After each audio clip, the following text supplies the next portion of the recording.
Assalamualaikum warahmatullahi wabarakatuh. Perkenalkan, saya Triana Putri Ayuni, Prodi Teknik Sipil, kelas karyawan dengan NPM 231931004. Di sini saya akan mempresentasikan manajemen mutu.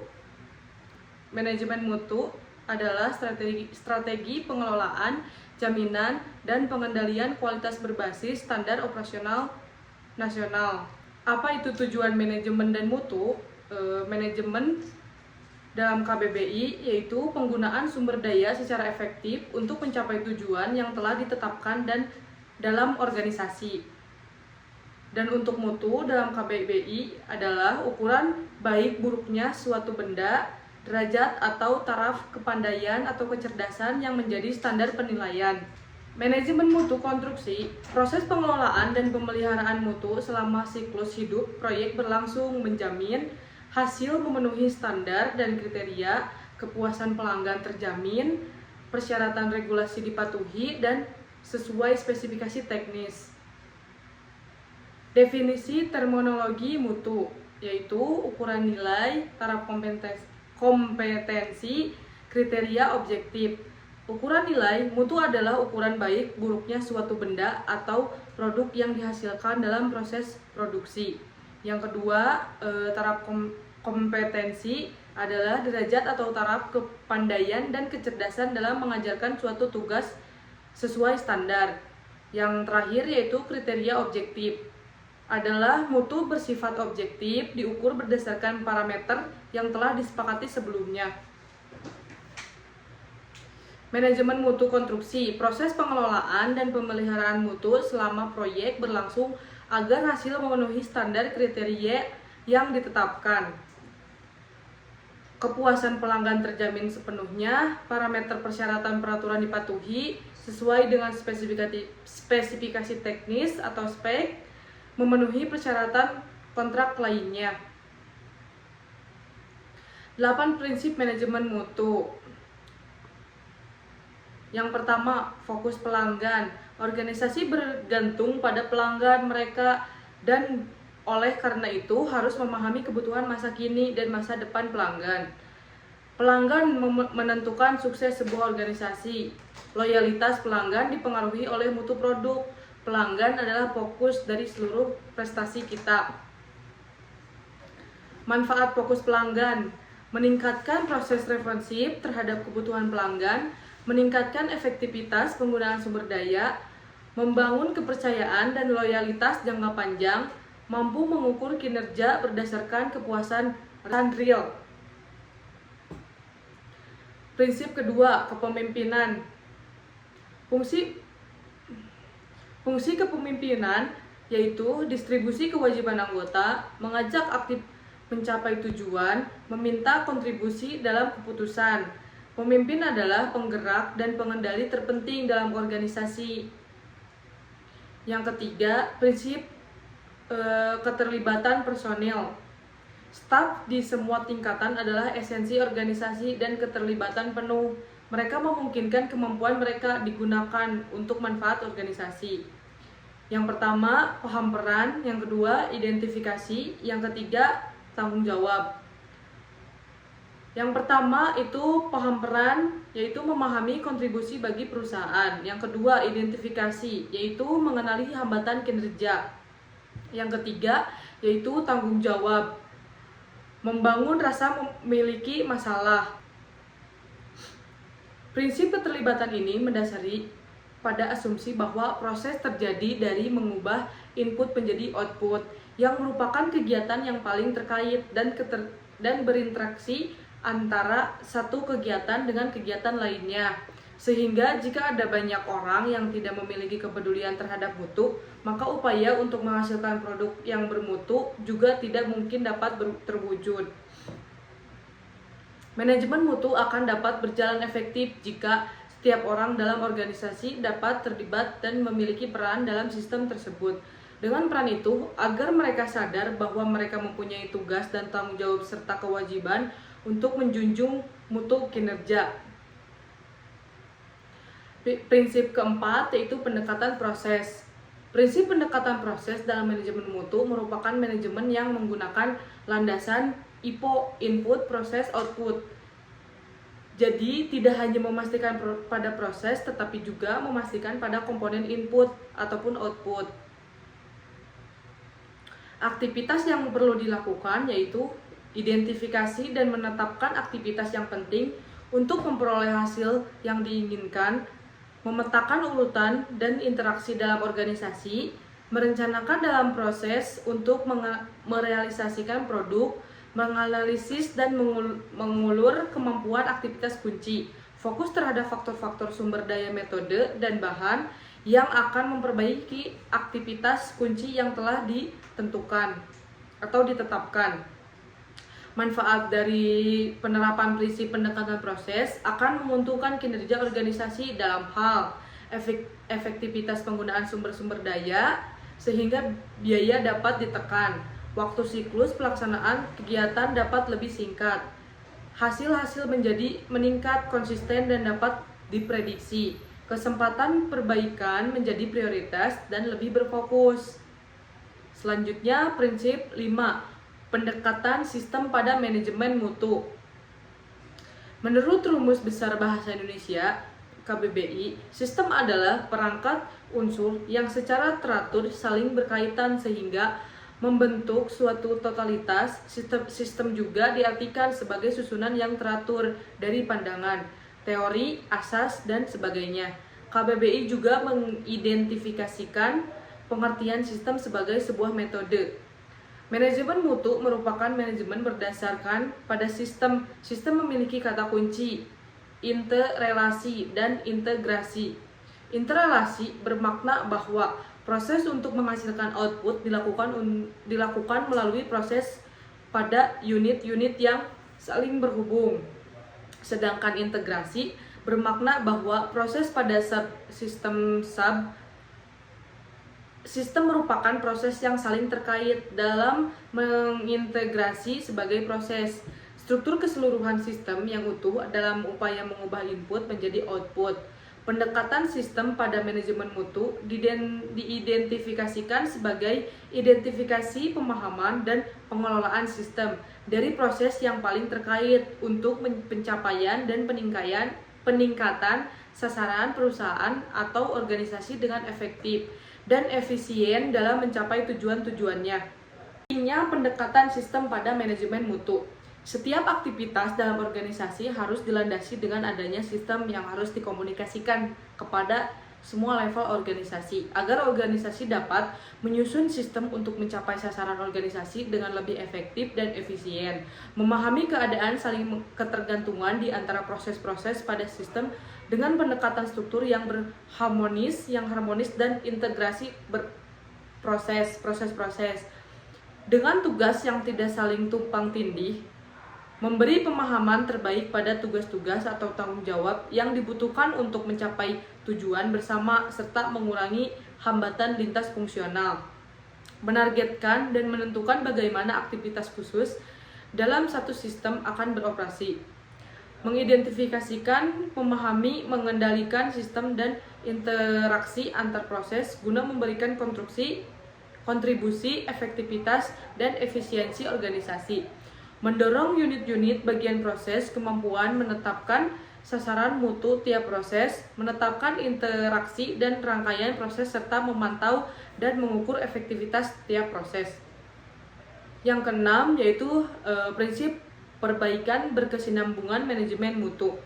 Perbaikan kesinambungan dari kinerja keseluruhan organisasi harus menjadi tujuan tetap organisasi, bahwa organisasi tidak boleh puas terhadap hasil yang telah dicapai, yaitu setiap saat, setiap waktu harus memposisikan kinerja untuk lebih baik dan lebih baik lagi. Harus selalu ada peningkatan kinerja dari setiap periodenya, per bulan atau per tahunnya.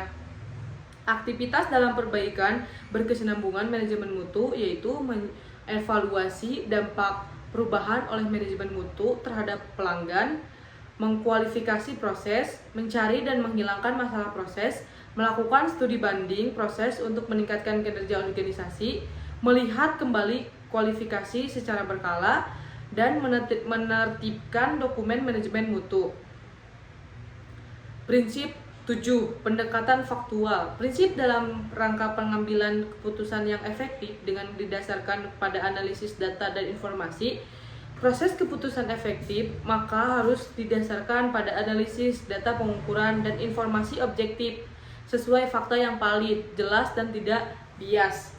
Aktivitas dalam prinsip pendekatan faktual memastikan bahwa data dan informasi cukup akurat dan andal, reliable, membuat data mudah diakses bagi yang memerlukan, menganalisis data dan informasi dengan metode yang sahih, melakukan analisis yaitu evaluasi secara sistematis terhadap pilihan-pilihan yang ada dengan mempertimbangkan segala konsekuensinya bagi organisasi. Penilaian yaitu proses pemikiran dan pertimbangan dari seorang berdasarkan pelanggan dan intuisinya dalam mengevaluasi rancangan suatu keputusan dan tindakan terhadap sebuah permasalahan yang dihadapinya. Negosiasi yaitu melakukan perundingan antara beberapa dengan pihak-pihak terkait atau terlibat dalam proses negosiasi. Inilah pengaruh kebijakan-kebijakan organisasi dapat dilihat dengan jelas, membuat keputusan dan mengambil tindakan berdasarkan analisis faktual. Yang terakhir, prinsip 8, hubungan pemasok yang saling menguntungkan. Prinsip hubungan dengan pemasok yang saling menguntungkan adalah upaya untuk membangun hubungan yang paling memuaskan dengan pemasok untuk memelihara kerjasama atau jaringan kinerja dan preferensi dalam jangka panjang.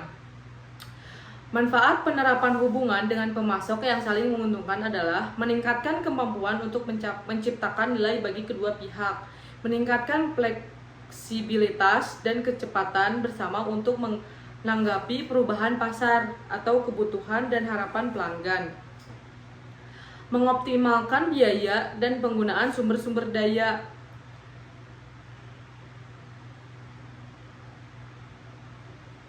Poin selanjutnya yaitu manajemen mutu pada proyek konstruksi.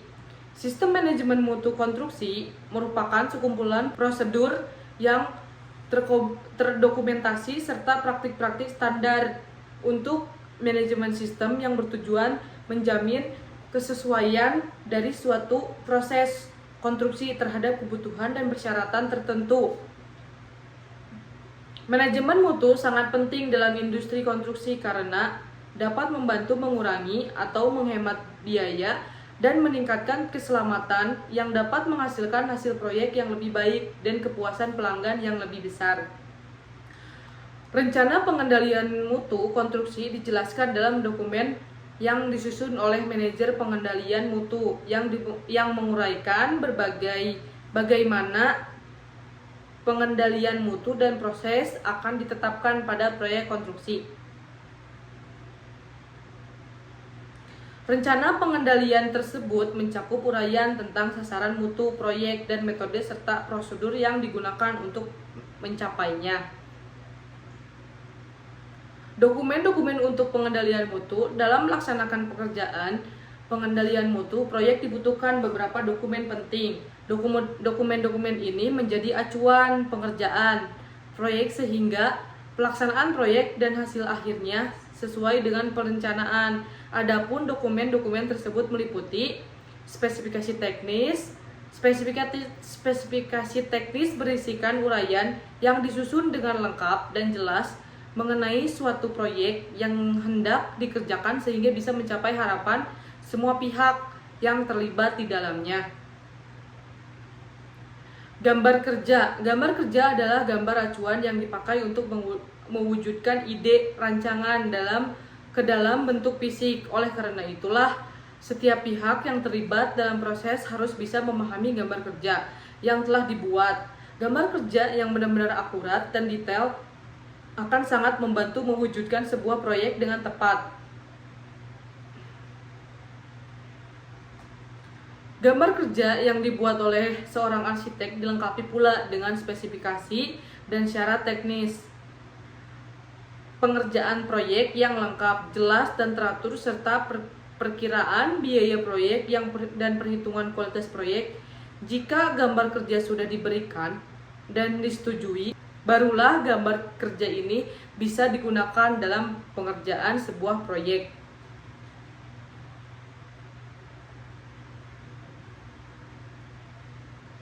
Rencana mutu kontrak. Dokumen ini merupakan pedoman jaminan mutu dalam pelaksanaan sebuah proyek. Dokumen ini digunakan untuk memastikan bahwa hasil akhir proyek sesuai dengan syarat-syarat teknis yang dicantumkan dan telah disepakati di dalam kontrak. Dokumen rencana mutu kontrak atau RMK memang secara khusus dibuat untuk menentukan arah pengendalian proses pelaksanaan proyek sehingga didapat proyek yang berkualitas sesuai dengan harapan. Dokumentasi administrasi. Memang ada begitu banyak dokumen administrasi yang menyertai sebuah proyek, khususnya untuk pengendalian mutu proyek. Dokumen yang dibutuhkan antara lain hasil uji lapangan, request work, dan catatan-catatan.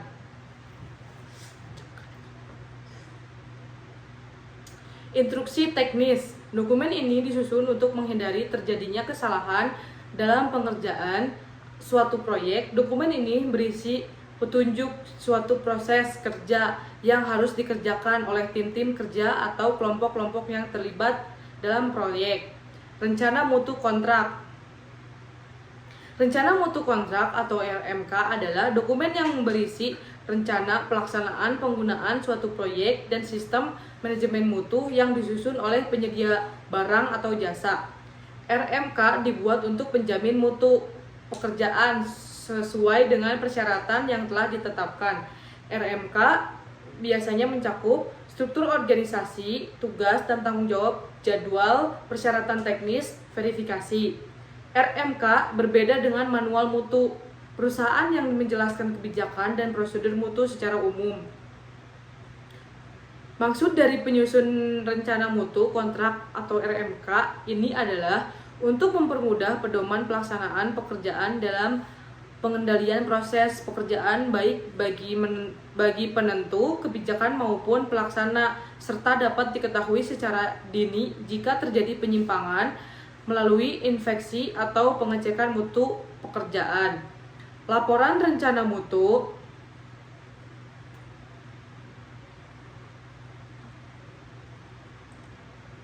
Laporan rencana mutu kontrak meliputi penjelasan tentang semua kegiatan yang akan dilakukan oleh konsultan, mencakup umum, informasi kegiatan, sasaran mutu kegiatan, persyaratan teknis dan administrasi, struktur organisasi, tugas dan tanggung jawab dan wewenang, bagan alir pelaksanaan kegiatan, jadwal pelaksanaan kegiatan, jadwal peralatan, jadwal personil, jadwal arus kas, dan rencana dan metode verifikasi, validasi, monitoring, evaluasi, inspeksi, dan pengujian dan kinerja penerimaan. Daftar kriteria penerimaan, daftar dokumen sistem manajemen mutu, dan terakhir daftar induk rekaman. Dalam penyusunan rencana mutu kontrak RMK ini digunakan beberapa referensi, antara lain kerangka acuan kerja, dokumen-dokumen yang tersedia, daftar peralatan yang akan digunakan dan yang akan dipasang, jadwal pelaksanaan pekerjaan, standar prosedur SP, standar desain SD, inspeksi dan tes IT. Struktur organisasi pelaksanaan pekerja, uraian tugas setiap pejabat, pelaksanaan pekerjaan, dan lain-lain. Konsultan yang ditunjuk atau mendapat tugas untuk pelaksanaan pekerjaan desain harus menyusun RMK berdasarkan pedoman penyusunan RMK yang telah ditetapkan atau disepakati bersama sebelum melaksanakan pekerjaan. Rencana mutu kontrak RMK harus mencerminkan peraturan kegiatan yang akan dilakukan serta sarana yang akan disiapkan sebagai berikut. Yang pertama, bentuk susunan organisasi pelaksana pekerjaan di lapangan, pembagian tugas dan kewenangan serta mekanisme hubungan kerja. Berikut adalah gambar struktur organisasi proyek.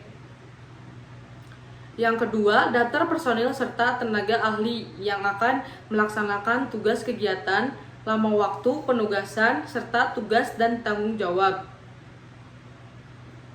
Berikut adalah contoh tabel dari jadwal penugasan tenaga ahli. Yang ketiga, uraian secara rinci kegiatan yang akan dilaksanakan: survei, pengukuran, penyelidikan, analisa, dan evaluasi data, infeksi atau tes, dan kegiatan lainnya yang terkait, yang digambarkan dalam bentuk bagan alir atau floor chart. Berikut adalah contohnya. Yang keempat yaitu harus menyebutkan standar prosedur, standar desain, pedoman atau ketentuan teknis, serta instruksi kerja untuk masing-masing kegiatan yang akan diterapkan, serta kriteria penerimaan kegiatan atau pekerja masing-masing. SOP, Standar Operating Procedure. Yang kelima, metode atau tata cara infeksi dan tes maupun pengendalian yang akan diterapkan, pengaturan waktu pelaksanaan setiap kegiatan infeksi dan tes, serta mencantumkan standar penerimaan kegiatan yang bersangkutan. Yang terakhir, produk serta laporan-laporan yang diwajibkan dan jadwal penyerahan. Dokumen RMK ini harus dibahas dalam pertemuan dengan tim pengarah untuk mendapat persetujuan. Pembahasan RMK harus mencapai kesepakatan dan harus mendapat persetujuan kedua belah pihak. Kesepakatan ini harus mendokumentasikan dalam bentuk berita acara, karena dokumen ini merupakan bagian yang tidak terpisahkan dari dokumen kontrak. Dengan menerapkan dokumen rencana mutu kontrak RMK, diharapkan dapat mencegah keraguan bagi para pembina, pengawas, maupun pelaksana pekerjaan dalam menafsirkan suatu tata cara kegiatan desain, sehingga dapat dicegah pula kesulitan yang akan timbul selama proses pembuatan dan penerapan. Di samping itu, dapat pula dicegah kemungkinan terjadi pemborosan dan penggunaan dana, pemanfaatan waktu pelaksanaan dan tenaga profesional, serta dapat dicegah kemungkinan terjadi kegagalan atau ketidakberhasilan atau seringkali terjadi kerusakan bangunan di kemudian hari. Contoh dokumen RMK: Rencana Mutu Pekerjaan Konstruksi (RMPK) atau Rencana Mutu Pekerjaan Konstruksi adalah dokumen perencanaan yang dibuat oleh penyedia jasa untuk menjamin dan mengendalikan mutu pekerjaan konstruksi. RMPK merupakan bagian dari dokumen kontrak dan memuat uraian metode pekerjaan, rencana, infeksi, dan pengujian, pengendalian pemasok dan penyedia jasa, pekerja konstruksi, dan penyedia jasa konstruksi menyusun RMPK setelah menerima surat penerimaan mulai kerja (SPMK). RMPK juga dibahas dalam rapat persiapan pelaksanaan pekerjaan (kick-off meeting). Perbedaan rencana mutu kontrak (RMK) dan rencana mutu pekerjaan konstruksi (RMPK) adalah RMK yaitu dokumen yang disusun oleh penyedia jasa untuk menjamin mutu, tahapan, dan hasil kegiatan yang dipersyaratkan dalam pekerjaan. RMK merupakan bagian dari sistem manajemen mutu (SMM). RMPK dokumen yang disusun oleh penyedia jasa pekerjaan konstruksi untuk merencanakan penjaminan dan pengendalian mutu. RMPK merupakan dokumen telaah keselamatan konstruksi yang memuat uraian metode pekerjaan, rencana infeksi dan pengujian, serta pengendalian penyedia jasa dan pemasok, dan merupakan satu kesatuan dengan dokumen kontrak. RMPK merupakan acuan pelaksanaan proyek. Biasanya penjelasan RMPK akan dilakukan pada awal proyek atau sebelum memulai pekerjaan konstruksi. Tujuannya adalah untuk memberikan pemahaman kepada pengguna jasa tentang bagaimana proyek akan dikelola, termasuk perencanaan, pelaksanaan, pengawasan, dan pengendalian proyek. Dalam praktiknya, RMPK digunakan untuk berbagai proyek konstruksi, mulai dari pembangunan gedung tinggi hingga konstruksi infrastruktur. Misalnya RMPK untuk proyek pembangunan gedung pencakar langit akan mencakup informasi terperinci tentang perencanaan lokasi, desain struktural, jadwal konstruksi, dan rencana keselamatan. Poin selanjutnya yaitu Quality Assurance QA dan Quality Control QC dalam konstruksi. Dalam dunia proyek, kontrol kualitas, quality control atau QC, dan jaminan kualitas, quality assurance atau QA, adalah dua konsep yang penting. Quality control adalah serangkaian tindakan yang dilakukan untuk memastikan bahwa produk atau layanan yang dihasilkan sesuai dengan standar kualitas yang ditetapkan. QC berfokus pada inspeksi, pengujian, dan pemantauan kegiatan operasional dalam proyek. Tujuan utama QC adalah mendeteksi dan mengatasi kegagalan atau ketidaksesuaian dalam produk atau layanan yang dihasilkan. Beberapa karakteristik QC yang perlu diperhatikan. Yang pertama, pengujian produk. QC melibatkan pengujian produk secara sistematis untuk mengidentifikasi kepatuhan dan spesifikasi dan persyaratan yang ditetapkan. Hal ini dilakukan dengan menggunakan metode pengujian yang relevan dan standar kualitas yang diakui. Inspeksi QC juga melibatkan inspeksi yang cermat terhadap produk atau komponen yang sedang diproduksi. Inspeksi ini dilakukan untuk memastikan bahwa produk memenuhi standar yang ditetapkan sebelum dikirim kepada pelanggan atau digunakan dalam proyek. Tindakan perbaikan. Jika ditemukan kegagalan atau ketidaksesuaian selama proses QC, tindakan perbaikan harus segera diambil. Hal ini melibatkan identifikasi penyebab masalah, perbaikan produk yang diperlukan, dan pencegahan terjadinya masalah serupa di masa depan. Quality Assurance QA. Quality adalah proses sistematis yang dirancang untuk memastikan bahwa seluruh proses, kebijakan, dan prosedur dalam proyek telah diatur sedemikian rupa sehingga produk atau layanan yang dihasilkan mencapai tingkat kualitas yang diharapkan. QA berfokus pada pencegahan masalah kualitas sebelum terjadi. Beberapa karakteristik QA yang perlu diperhatikan.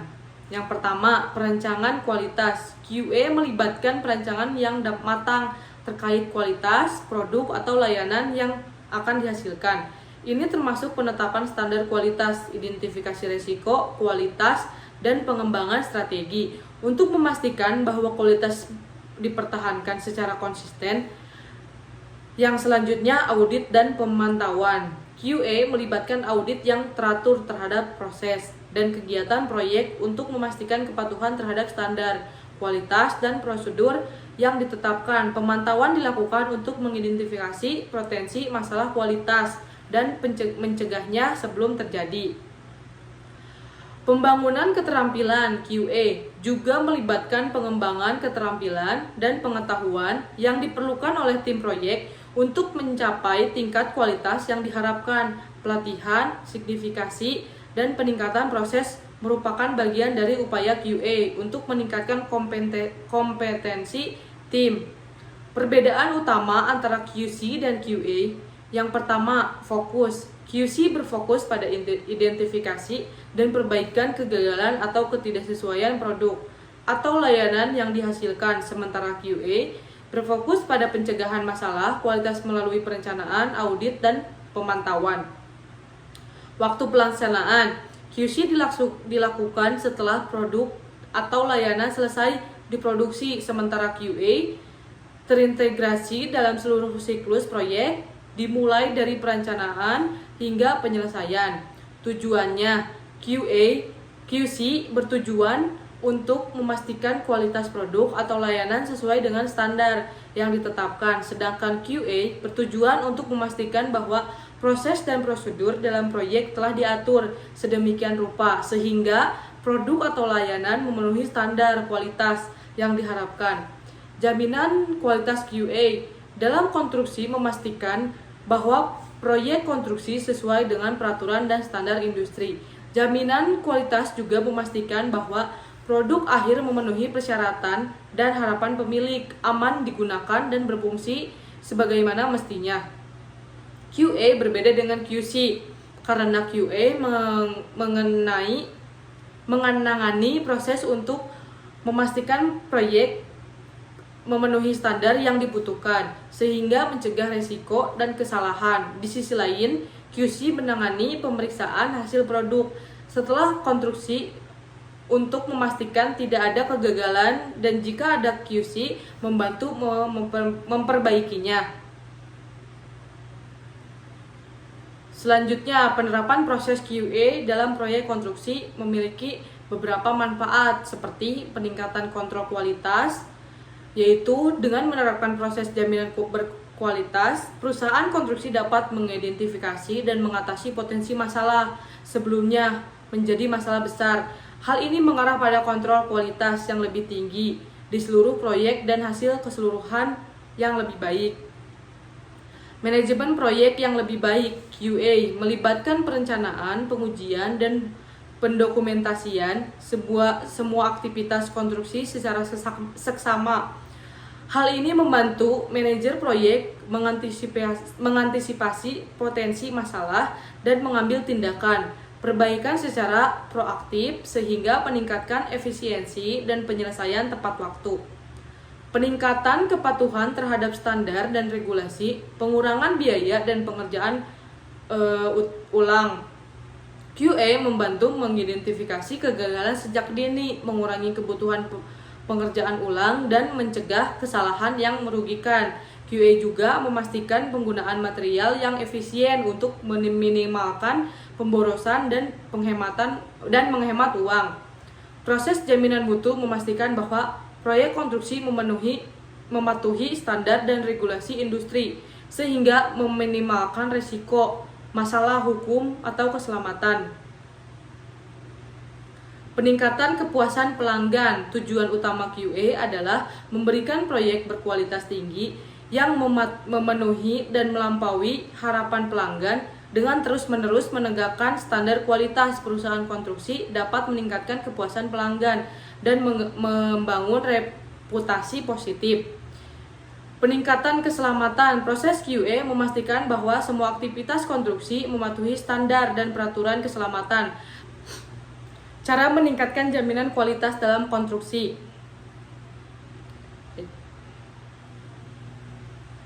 Perusahaan dapat mengadopsi berbagai strategi dan praktik terbaik untuk meningkatkan jaminan kualitas dalam konstruksi. Beberapa langkah yang paling efektif meliputi: yang pertama, tentukan tujuan kualitas. Sasaran mutu membantu dalam mengidentifikasi apa arti mutu bagi proyek kita. Sasaran ini harus mencakup sasaran yang spesifik, terukur, dapat dicapai, relevan, dan terikat waktu untuk memastikan kejelasan atau keselarasan di antara semua pemangku kepentingan. Dalam industri konstruksi, contoh sasaran mutu meliputi pengurangan kegagalan dan pekerjaan ulang, meningkatkan keselamatan pekerja, dan pemenuhan jadwal proyek. Penting juga untuk meninjau dan memperbarui sasaran mutu secara berkala agar tetap relevan dengan perubahan persyaratan proyek.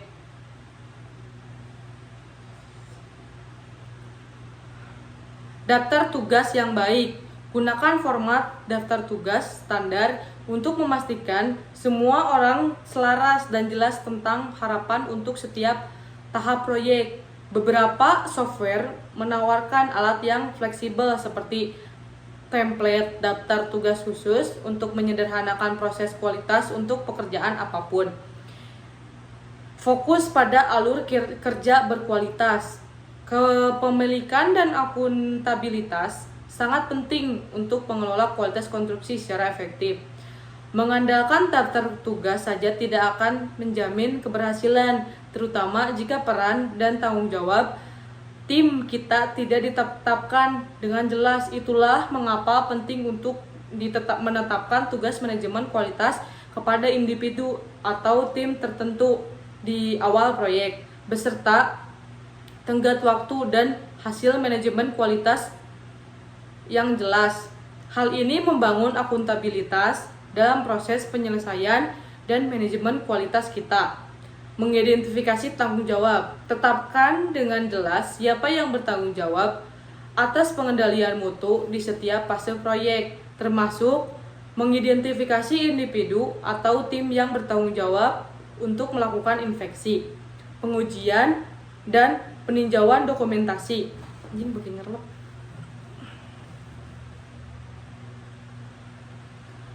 Menilai resiko secara berkala. Penilaian resiko yang berkelanjutan dapat membantu mengidentifikasi ancaman atau masalah apapun yang terkait dengan kualitas pekerjaan konstruksi. Kepala aing makin hilang.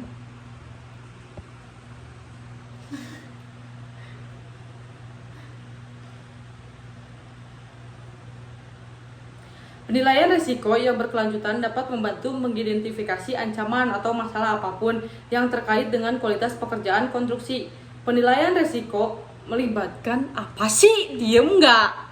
Sibal.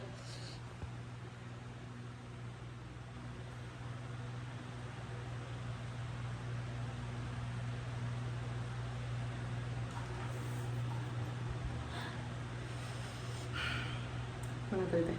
Tantangan-tantangan ini meliputi hal-hal berikut. Yang pertama, masalah kualitas material, pengerjaan yang buruk, perubahan cakupan, gangguan rantau pasokan, kondisi lingkungan, risiko keselamatan, dan manajemen dan pengawasan yang tidak memadai. Standarisasi proses di semua tingkatan, meningkatkan standar pengumpulan data dan dokumentasi di semua proyek akan membantu menurunkan resiko konstruksi dan meningkatkan kualitas konstruksi. Standarisasi menyederhanakan pengelolaan proses penutupan dan mutu di berbagai proyek sekaligus mengurangi resiko kesalahan. Misalnya, pencatatan semua tugas menggunakan template digital atau daftar periksa konstruksi yang memberikan catatan yang jelas tentang pencapaian di setiap proyek. Selain itu, kita dapat melihat tren dalam masalah yang berulang dengan sistem yang terstandarisasi. Selanjutnya, tetapkan prosedur untuk memantau dan memeriksa pekerjaan. Membuat prosedur untuk memantau dan memeriksa pekerjaan konstruksi sangat penting untuk menjaga kualitas. Prosedur ini melibatkan kunjungan lokasi secara berkala, audit proses konstruksi internal, dan peninjauan dokumentasi rencana proyek untuk memastikan semuanya sesuai dengan spesifikasi awal. Mendokumentasikan dan melacak aktivitas kontrol kualitas. Kita harus mendokumentasikan semua aktivitas pengendalian mutu dan mencatat setiap masalah yang kita temukan dan cara mengatasinya. Praktik ini memberi kita jejak audit yang konsisten dan bukti kepatuhan terhadap standar mutu. Praktik ini juga membantu mengidentifikasi area perbaikan yang potensial dan melacak efektivitas langkah-langkah pengendalian mutu dari waktu ke waktu. Melatih dan mendidik staf. Pelatihan pendidikan yang tepat sangat penting dalam mempertahankan standar kualitas tinggi dalam proyek konstruksi. Kita harus melatih staf kita tentang teknik prosedur dan menggunakan teknologi yang tepat untuk meningkatkan jaminan kualitas. Pembaruan rutin tentang tren industri, praktik terbaik, dan teknologi baru juga dapat meningkatkan kualitas pekerjaan secara keseluruhan. Gunakan teknologi untuk memperlancar proses. Manfaat perangkat lunak manajemen kualitas konstruksi dapat membantu menyederhanakan dan mengotomatiskan proses kontrol kualitas. Perangkat lunak ini memungkinkan penyimpanan data terpusat, kolaborasi waktu nyata, dan kemampuan pelaporan yang ditingkatkan untuk memantau kemajuan dan mengidentifikasi area yang perlu ditingkatkan. Kapan menggunakan jaminan kualitas? Yaitu perancangan proyek selama fase perencanaan awal untuk menetapkan standar kualitas dan mengembangkan rencana jaminan kualitas. sepanjang siklus hidup proyek, terus menerus sepanjang proyek untuk memantau kepatuhan terhadap standar kualitas dan mengidentifikasi area yang perlu diperbaiki. Sebelum tahap krisis, sebelum tahap atau fase penting proyek untuk memastikan standar mutu terpenuhi dan mengatasi masalah apapun sebelum melanjutkan. Untuk proyek berisiko tinggi, dalam proyek dengan risiko signifikan atau taruhan tinggi, proses QA yang ketat membantu mengurangi potensi masalah dan memastikan hasil yang sukses. Quality assurance diharapkan memenuhi aspek-aspek sebagai berikut. Sebagai proses menjalankan apa yang sudah ditetapkan dan direncanakan. Sebagai proses mengawal strategi pencapaian kualitas supaya berjalan sesuai dengan apa yang telah ditetapkan, supaya memenuhi persyaratan pengujian dan evaluasinya, serta memenuhi metode pelaksanaan yang baik dengan urutan kerja yang benar dan kelengkapan material, alat dan sumber daya manusia yang sesuai dengan jenis pekerjaan yang sedang dilaksanakan. Sebagai proses mengevaluasi pelaksanaan, apakah sesuai dengan rencana strategi pencapaian kualitas dalam batas toleransi yang dapat diterima. Sebagai proses identifikasi dan pencegahan atau antisipasi masalah yang mungkin timbul dari kondisi lokasi kerja, material, alat dan sumber daya manusia yang ada, serta melakukan evaluasi dan antisipasi problem dengan mengacu pada strategi yang telah direncanakan sebelumnya. Sebagai fungsi memberikan verifikasi keselarasan pelaksanaan pekerjaan dari pemenuhan kualitas, biaya, dan waktu terhadap rencana. Kontrol kualitas atau QC penting dalam proyek konstruksi karena beberapa alasan, yaitu memastikan keselamatan. Keselamatan pengguna dan penghuni adalah yang terpenting. Kita menjamin bahwa bangunan kita memenuhi standar keselamatan dengan melakukan kontrol kualitas yang ketat, dan bahwa bangunan tersebut dapat menahan berbagai beban dan faktor lingkungan. Ini mencegah situasi yang berpotensi membahayakan dan masalah bertanggung-jawaban. Meningkatkan kepuasan pelanggan. Klien mengharapkan produk akhir berkualitas tinggi yang memenuhi persyaratan mereka. Kontrol kualitas memastikan bahwa proyek tersebut sesuai dengan spesifikasi dan harapan klien. Klien yang puas akan menghasilkan promosi dari mulut ke mulut yang positif, bisnis yang berulang, dan reputasi yang kuat di pasar. Pengendalian biaya, kesalahan dan kegagalan yang kita temukan di akhir proses konstruksi dapat memerlukan biaya perbaikan yang mahal. Dengan melakukan pemeriksaan kualitas sejak awal, kita dapat mengidentifikasi dan memperbaiki masalah sejak dini, yang akan mengurangi biaya dalam jangka panjang. Hal ini juga mencegah penundaan dan denda karena tidak memenuhi standar atau tenggat waktu. Kepatuhan terhadap hukum dan peraturan. Proyek konstruksi harus mematuhi berbagai undang-undang dan peraturan seperti kode bangunan, standar lingkungan, dan undang-undang ketenagakerjaan. Kontrol kualitas membantu memastikan bahwa proyek konstruksi kita memenuhi semua persyaratan yang relevan, sehingga mengurangi resiko masalah hukum dan denda. Keunggulan kompetitif. Perusahaan yang dikenal dengan standar kualitas tinggi dan penyampaian proyek yang berkualitas secara konsisten menonjol dari persaingan. Hal ini menghasilkan lebih banyak pesanan, margin keuntungan yang lebih tinggi, dan keunggulan kompetitif yang berkelanjutan di pasar. Kontrol kualitas berfokus pada aspek-aspek seperti kepatuhan terhadap peraturan dan standar bangunan, penggunaan beban dan produk yang tepat, eksekusi pekerjaan yang terampil, pengiriman tepat waktu sesuai anggaran, yang terakhir yaitu kepuasan klien. Kontrol kualitas pada proyek konstruksi merupakan usaha bersama yang melibatkan beberapa pihak, yaitu manajer proyek. Sebagai manajer proyek, bertanggung jawab penuh atas kualitas proyek secara keseluruhan, menetapkan sasaran kualitas, mengembangkan rencana kualitas, dan memastikan implementasinya, mengkoordinasikan supaya upaya semua pihak yang terlibat dan memantau kemajuan untuk memastikan bahwa keseluruhan proyek memenuhi standar kualitas. Selanjutnya, tim kontrol kualitas. Tim kontrol kualitas yang berdedikasi melakukan inspeksi, pengujian, dan audit selama berbagai fase proyek. Mereka mengidentifikasi penyimpangan dari standar dan mengusulkan tindakan perbaikan. Tim bekerja sama erat dengan manajer proyek dan departemen lain untuk memastikan kualitas. Perencanaan dan insinyur. Perencana dan insinyur bekerja bertanggung jawab mengembangkan rencana dan spesifikasi terperinci yang memenuhi standar dan persyaratan kualitas. Mereka bekerja dengan tim kontrol kualitas untuk memastikan bahwa rencana tersebut layak, berkelanjutan, dan aman. Yang terakhir yaitu kontraktor dan subkontraktor.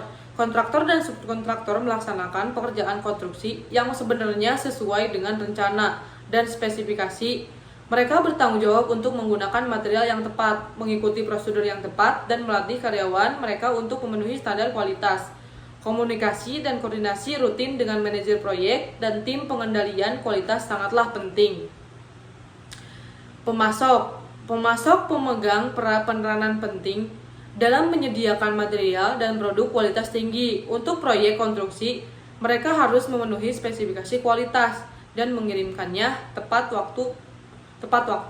Pemilihan dan pemantauan pemasok yang cermat berkontribusi pada kualitas proyek secara keseluruhan. Klien dan penggunaan akhir. Meskipun klien dan pengguna akhir tidak terlibat langsung dalam proses pengendalian mutu, masukan dan umpan balik mereka sangat berharga. Persyaratan dan harapan mereka menjadi dasar bagi sasaran mutu proyek. Komunikasi rutin dan keterlibatan pelanggan memastikan keselarasan dan kepuasan. Kontrol kualitas konstruksi dapat dilakukan dengan cara antara lain: mulailah dengan anggota tim yang tepat. Memperkerjakan anggota tim yang tepat sangat penting untuk mencapai kendali mutu dalam konstruksi. Carilah kontraktor, subkontraktor, dan pemasok yang berpengalaman dan memiliki reputasi baik dengan rekam jejak dalam memberikan pekerjaan berkualitas tinggi. Tetapkan spesifikasi dan ekspektasi dengan jelas. Persyaratan dan ekspektasi yang jelas sangat penting untuk menjaga kontrol kualitas dalam konstruksi. Pastikan setiap orang yang terlibat memahami apa yang diharapkan dari mereka, termasuk bahan, standar, pengerjaan, dan jadwal proyek. Tetapkan ekspektasi pemasok dan vendor sejak awal. Sangat penting untuk menetapkan ekspektasi kualitas dengan pemasok dan vendor sebelum proyek dimulai. Ini termasuk menentukan standar kualitas untuk material, jadwal pengiriman, dan detail relevan lainnya.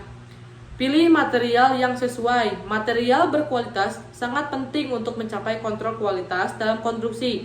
Pastikan semua material memenuhi standar dan yang ditentukan dan dikirim tepat waktu. Pastikan keselamatan dan kepatuhan. Keselamatan yang sangat penting dalam menjaga kontrol kualitas. Pastikan semua pekerja mengikuti protokol keselamatan yang mematuhi kode dan peraturan pembangunan.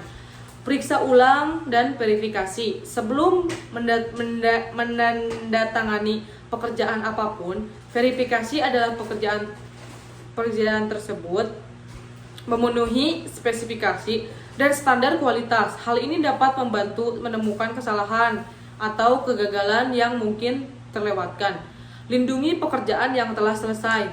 Setelah konstruksi selesai, periksa dan uji produk akhir secara menyeluruh untuk memastikannya memenuhi semua spesifikasi dan standar kualitas. Ini termasuk pemeriksa kegagalan atau masalah yang mungkin timbul selama konstruksi. Lakukan audit dan pengujian. Audit dan pengujian rutin dapat membantu mengidentifikasi masalah apapun yang mungkin terlewatkan selama konstruksi. Hal ini memungkinkan tindakan perbaikan yang cepat untuk mempertahankan kendali mutu. Berinvestasilah dalam teknologi. Perangkat lunak dan alat kontrol kualitas konstruksi tersedia untuk membantu menyederhanakan proses, meningkatkan komunikasi, dan mengurangi kesalahan. Pertimbangkan untuk berinvestasi dalam hal ini guna meningkatkan upaya kontrol kualitas lebih lanjut. Sekian presentasi dari saya. Terima kasih. Mohon maaf bila ada kesalahan. Assalamualaikum warahmatullahi wabarakatuh.